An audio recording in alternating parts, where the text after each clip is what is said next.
Gate 2025 और 2022 में electrical engineering के ब्रांच में ये दो सवाल पूछे गए थे। तो आज के क्लास में इन्हीं ट्रांजिएंट एनालिसिस के दोनों सवालों को हम सॉल्व करेंगे। तो चलिए समय न गवाते हुए सबसे पहले ये गेट 2025 वाला सवाल देखते हैं, उसके बाद फिर ये 2022 वाला देखेंगे। देखिए 2025 में पूछा जाने वाला ट्रांजिएंट का ये सवाल आपकी स्क्रीन पे है। एक बार क्वेश्चन को अच्छे से पढ़ लेते हैं। क्वेश्चन बोल रहा है the switch S is close at T equals to 0 second. 0 second पे स्विच क्लोज हो रहा है, उससे पहले ये क्या था, ओपन था। The time in second the capacitor take to charge 50 volt is, यानी कि ये जो कैपेसिटर है वो कितने टाइम में 50 वोल्ट चार्ज होगा। इनिशियली कुछ चार्ज रहा होगा, अब वो देखना पड़ेगा जीरो है कि कुछ वोल्टेज होगा, फिर धीरे धीरे वो चार्ज ग्रेजुअली स्विच के ऑन होने से इंक्रीज करता रहेगा। और कब वो वोल्टेज 50 वोल्ट तक पहुंचेगा, किस सेकेंड पे पहुंचेगा, कितने टाइम पे पहुंचेगा, ये आपको फाइंड करना है। तो इस तरह के क्वेश्चन को टैकल करने का बेसिक सब कुछ स्टेप है, उसी को लेके हम इसको सॉल्व कर सकते हैं। सबसे पहले इस तरह के क्वेश्चन में जिस कैपेसिटर के अक्रॉस आपको काम करना है उस कैपेसिटर का V0 माइनस आपको फाइंड करना पड़ेगा। और आपको पता है कि कैपेसिटर में वोल्टेज एब्रप्टली चेंज नहीं करता है, इंस्टेंटली चेंज नहीं करता है। तो V0 माइनस ही V0 सेकेंड का टाइम वोल्टेज होगा और वही वोल्टेज V0 प्लस पे भी होगा। यानी कि जस्ट स्विचिंग जिस समय पे ऑन हो रहा है या ऑफ हो रहा है, उसी स्टैंड से जस्ट थोड़ा पहले और उसी स्टैंड के जस्ट थोड़ा बाद, ये तीनों टाइम पे वोल्टेज क्या होगा, जो भी होगा इक्वल होगा, चेंज नहीं होगा। इसको आपको फाइंड करना रहता है।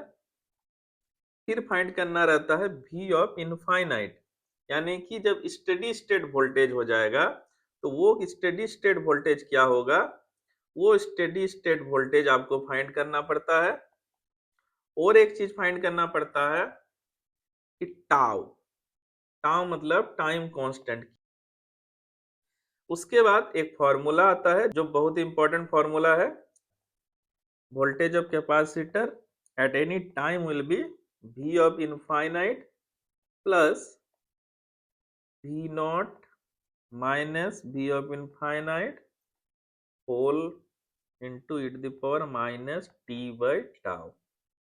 अब यहाँ पे आपको बोला है कि ये VC जो है वो 50 वोल्ट है, तो आप मुझे बताइए कि ये टाइम किस टाइम पे वो होगा, वो आपको बताना है। तो पूरा स्टेप मैंने आपके सामने रख दिया, अब आप सॉल्व कीजिए।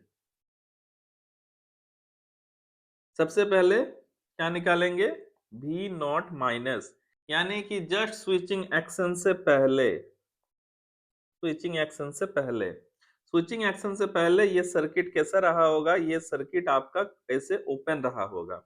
तो आपको और ज्यादा अच्छा लगे, देखने में सही लगे, इसलिए मैं स्विच को ही हटा देता हूँ, क्योंकि स्विच ओपन है तो फिलहाल नहीं भी रहे तो कोई फर्क नहीं पड़ने वाला है। अब इस सर्किट में आपको VC फाइंड करना पड़ेगा। VC मतलब ये प्लस, ये माइनस और ये कैपेसिटर का वोल्टेज। वो फाइंड करने के लिए आप क्या करोगे, आप KCL KVL नोडल एनालिसिस जो मर्जी आपकी इच्छा लगाओ।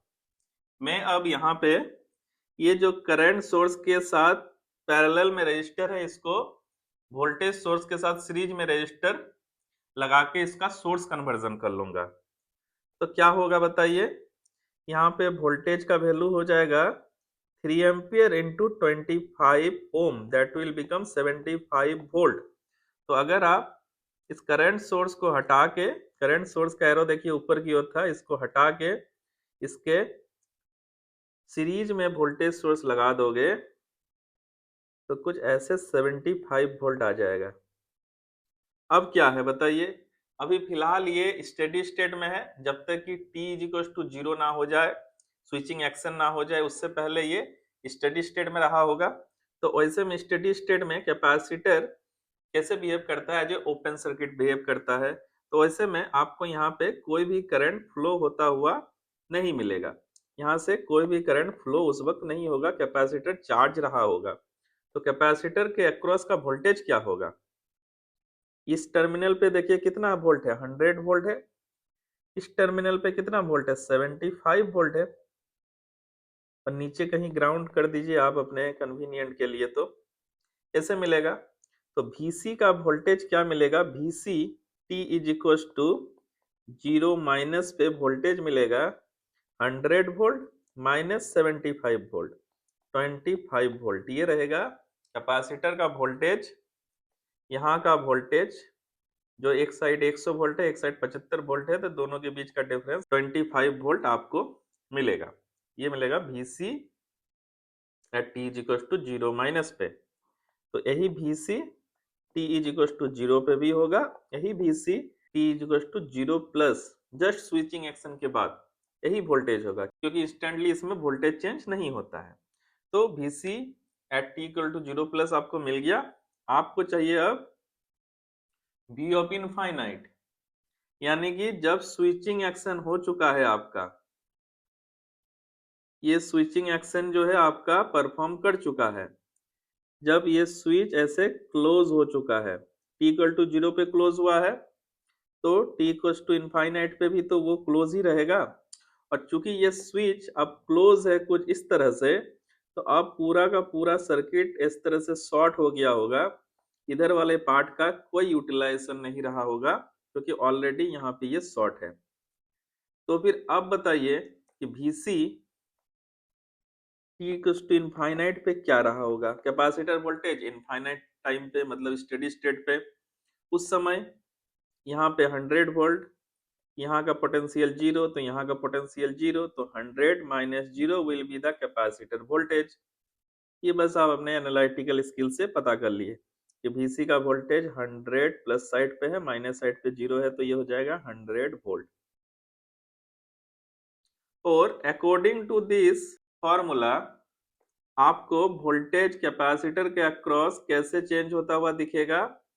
t is equal to 0 second पे कुछ इस तरह का वोल्टेज रहा होगा, और जैसे जैसे आपका टाइम बढ़ेगा वोल्टेज ऐसे बढ़ता रहेगा। ये टाइम का ग्राफ है with respect to Vc of t। तो इनिशियली यहाँ पे 25 वोल्ट था, t इनफाइनाइट पे कुछ 100 वोल्ट है, तो बीच में कहीं ऐसा एक टाइम आएगा जब इसका वोल्टेज कितना होगा, 50 वोल्ट। वही आपको बताना है। उसके लिए मैंने एक और चीज बताया था, टाइम कांस्टेंट आपको पता होना चाहिए। क्या पता होना चाहिए? Time constant. टाइम कांस्टेंट कब? t इज इक्वल टू 0 से लेके t is equal to infinite के बीच के दौरान टाइम कांस्टेंट। उस समय सर्किट कैसा रहा होगा? उस समय सर्किट ऐसे ही स्विचिंग ऑन कंडीशन में मिलेगा। तो स्विचिंग ऑन कंडीशन में ये वाले सर्किट का, ये वाले पार्ट का कोई रोल है क्या? कोई रोल नहीं है। तो आपको क्या निकालना पड़ता है? Time constant. Time constant tau होता है R इंटू सी। तो R को R इक्विवेलेंट लिखा जा सकता है, क्योंकि आप यहाँ पे जो भी R है C के रेस्पेक्ट में, C के दोनों टर्मिनल को देखिएगा, यहाँ से जो भी R इक्विवेलेंट मिलेगा वो लिखना है। तो देखिए ऑब्वियस सी बात है कि अगर उस समय जो सर्किट होता है उसमें वोल्टेज सोर्स को शॉर्ट कर लिया जाता है, करंट सोर्स को ओपन कर लिया जाता है, और उसका इंटरनल इंपीडेंस निकाला जाता है विद रिस्पेक्ट टू कैपेसिटर। तो यही सर्किट को आप अगर ड्रॉ करना चाहो यहाँ पे तो कर लीजिए। यहाँ पे जो कैपेसिटर है वो रहा, वोल्टेज सोर्स को शॉर्ट कर लिए, और यहाँ पे सिर्फ और सिर्फ आपको 2 ओम दिख रहा है, और इधर जो भी पार्ट है इसको आप नहीं भी ड्रॉ करेंगे तो चलेगा। आपको कहाँ कहाँ के बीच का रजिस्टर देखना है? ये ए और बी, क्योंकि कैपेसिटर के अक्रॉस जो भी आपको उसके रेस्पेक्ट में जो रजिस्टर है वो देखना है। तो वो रजिस्टर कितना है? R इक्विवेलेंट यहाँ पे साफ साफ आपको 2 ओम ही मिल रहा है। तो ये 2 ओम और C का वैल्यू कितना है? 5। तो बन गया 10 सेकेंड। ये टाउ का वैल्यू आपको मिल गया। अब आप उसको इस फॉर्मूले पे पुट कीजिए और t का वैल्यू निकाल लीजिए। देखिए Vc ऑफ t होता है V of infinite plus V naught minus V infinite e to the power minus t by tau. अब वैल्यू पुट कर लीजिए, VC कितने पे चाहिए, आंसर चाहिए आपको 50 वोल्ट कब आएगा, टाइम बताना है। इनफाइनाइट वोल्टेज, इनफाइनाइट टाइम पे वोल्टेज है 100 वोल्ट प्लस V नॉट है 25 वोल्ट, V ऑफ इनफाइनाइट फिर से 100 और e to the power minus T और टाउ का वैल्यू कितना है 10 सेकेंड। वही टी आपको फाइंड करना है, ये कितना हो जाएगा -50, 50 minus 100 minus 50 equals to -75 e to the power minus T by 10। ये माइनस माइनस प्लस हो जाएगा, 50/75 ऐसे लिख लीजिए, ये हो जाएगा e to the power minus T by 10। 50/75 को आप लिख सकते हो 2/3। अब ध्यान दीजिएगा, अब इस इक्वेशन पे दोनों तरफ log e लगा लेते हैं, यानी कि दोनों को लॉगरिदमिक फॉर्म में कन्वर्ट कर लेते हैं। तो ln 2/3 ln 2/3 is equal to क्या हो जाएगा, log base e to the power minus T by 10। दोनों एक ही चीज है, ln को ही log बेस e लिखते हैं, तो दोनों तरफ तो अलग अलग लिखा तो कंफ्यूज मत होइएगा। और जब बेस का वैल्यू इसके बराबर हो जाता है तो ये टोटल पार्ट हटके सिंपली ये बच जाएगा। तो आप ln 2/3 का वैल्यू लिख लीजिए, वो कैलकुलेट कीजिएगा तो आएगा -0.405 और ये बन जाएगा -t/10। तो माइनस माइनस हटा, t का वैल्यू आ गया 4.05 सेकेंड। तो इस टाइम पे आपको V का वोल्टेज यानी कैपेसिटर के अक्रॉस का वोल्टेज कितना मिलेगा, 50 वोल्ट। तो क्वेश्चन में क्या दिया है कि capacitor take to charge 50 volt is round up to 1 decimal place. 1 decimal place मतलब यहाँ पे कितना आया था 4.05, तो ऑप्शन सिर्फ यहाँ पे 4.0 यानी कि सिर्फ और सिर्फ 4 आएगा आंसर। तो आपको गेट में जब ये आंसर लिखिएगा तो सिर्फ 4 लिख दीजिएगा। ये रहा इसका आंसर। ये रहा अब आपके पास 2022 वाला क्वेश्चन जो उसी ट्रांजिएंट पे बेस्ड है। एक बार क्वेश्चन को पढ़िएगा, इसका कंसेप्ट अलग है, इसको हम बहुत ही अलग तरीके से सॉल्व करेंगे। In the circuit shown below the switch S is closed at t is equals to 0। यहाँ पे जो स्विच है वो भी t equals to 0 पे क्लोज हो रहा है। The magnitude of the steady state voltage in volt across the 6 ohm resistor is। आपको यहाँ पे कैपेसिटर का वोल्टेज नहीं पूछा है, बोला है जब स्विच मेरा क्लोज हो जाएगा और फिर सर्किट जब स्टेबल हो जाएगा, स्टेडी स्टेट में आ जाएगा, तब मुझे बताइए कि 6 ओम रेजिस्टर के अक्रॉस का वोल्टेज क्या होगा। 6 ओम रेजिस्टर कितना वोल्टेज ड्रॉप कराएगा ये बताइए। अब आपको एक कैपेसिटर का नहीं बोला है, पर ये कंसेप्ट है ट्रांजिएंट का। ट्रांजिएंट आया क्यों, रेजिस्टर के वजह से थोड़ी आया है, ट्रांजिएंट तो कैपेसिटर के वजह से आया है। कैपेसिटर और इंडक्टर रहता है तभी ट्रांजिएंट होता है ना, तो यहाँ पे रीजन तो इसका कैपेसिटर ही है, तो कैपेसिटर को आप इग्नोर करके इसको सॉल्व नहीं कर सकते हो।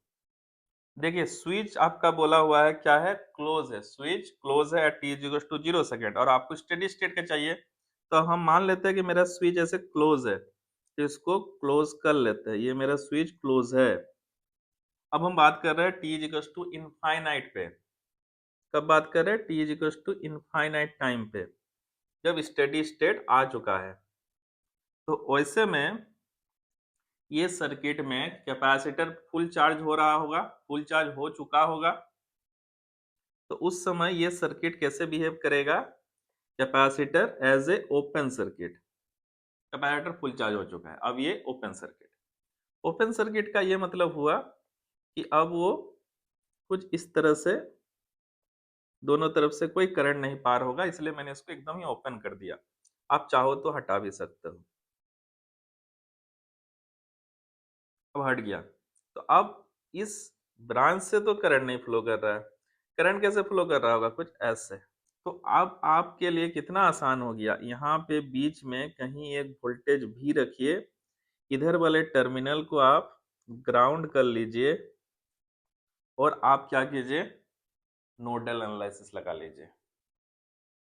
नोडल एनालिसिस में क्या मिलेगा, एक करंट जो ऐसे जा रहा होगा वो करंट आगे जाके कुछ ऐसे और ऐसे डिवाइड हो रहा होगा। इस करंट का नाम अगर आप I रख लोगे, ये वाला को I1 और इस वाले को I2 रख लो, फिर आगे जाके तो फिर वही I करंट ही रिटर्न हो जाएगा। तो नोडल एनालिसिस कहाँ लगाओगे, एट नोड, कौन सा नोड, ये जो V वाला नोड है वहां पे लगा लीजिए।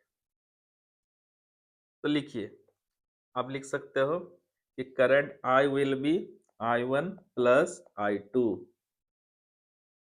I कितना होगा, I होगा, ऐसे करंट फ्लो कर रहा है तो हायर पोटेंशियल यहाँ पे कितना है, ये 10 वोल्ट है, तो ये लिखिए 10 माइनस V बाई 2। फिर I1 के लिए यहाँ का वोल्टेज कितना है, V वोल्ट है, तो लिखिए V बाई 3, और I2 जो इसमें 6 ओम रेजिस्टर लगा हुआ है उसमें लिखिए V बाई 6। यहाँ से निकाल लीजिए, इसको 3 बार गुना कर लीजिए तो ये हो जाएगा 30 माइनस 3V बाई 6, ये हो जाएगा 2V बाई 6, ये हो जाएगा V बाई 6। नीचे से सारे 6 हटा लीजिए, ये आ जाएगा 3 2 5 और 6 6, और V कितना हो जाएगा 30 बाई 6, ये हो गया 5 वोल्ट। सो रजिस्टर 6 ओम के अक्रॉस का वोल्टेज कितना हो गया, 5 वोल्ट। अगर आपको 3 ओम के रेस्पेक्ट में भी पूछता तब भी आप क्या बोलते, 3 ओम पे भी वो वोल्ट ही आता क्योंकि पैरेलल में है। और अगर आपको कैपेसिटर के अक्रॉस का वोल्टेज भी पूछ देता तब भी आप क्या जवाब देते, ये जो कैपेसिटर है, कैपेसिटर से तो कोई करंट नहीं फ्लो कर रहा, यहाँ से जो करंट है वो तो जीरो है, तो कैपेसिटर के अक्रॉस का भी वोल्टेज कितना होता, यही 5 वोल्ट ही होता ना। तो इसका राइट आंसर क्या होगा, राइट आंसर होगा 5 वोल्ट। आसान क्वेश्चन था, भले ही ट्रांजिएंट का टैग लगा हुआ हो, पर क्वेश्चन बहुत ही आसान था, सिंपल क्वेश्चन था। तो कैसा लगा दोस्तों ये क्वेश्चन, और ये दोनों क्वेश्चन आप मुझे कमेंट में बताइए, और आप देखते रहिए और तैयारी करते रहिए। तब तक के लिए थैंक यू।